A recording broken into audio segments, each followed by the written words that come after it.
Today we're at a residential landscape project that we recently finished, and you've been actually working on this project since last fall. Yes, this is a testament to, planning, long-term planning. Right. And we actually started working on this with a client in the fall. And as you can see in the picture, the fall color on one of these shrubs from before. And what was nice here is we actually reused some of the plants.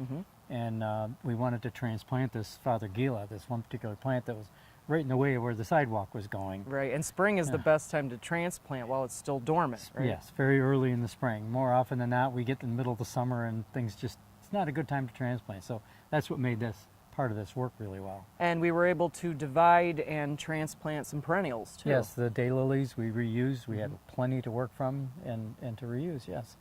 Something else that's unique at this site is we were able to reuse some hardscaping. There was an old brick walk here that was failing, and so why don't you tell us about how you use the edging? Well, those bricks that were here are a nice color that match the house really well. So we reused the brick as edging all the way around.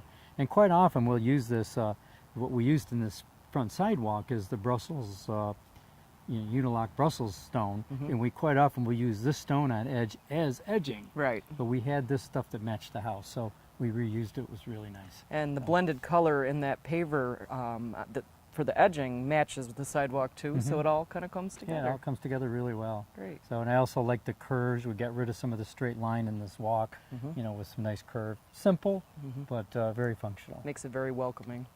Yeah. So thank you for joining us at this project today. I'm Liz Snyder. And I'm Jim Hotelling, the home gardeners from Hillside Garden Landscaping.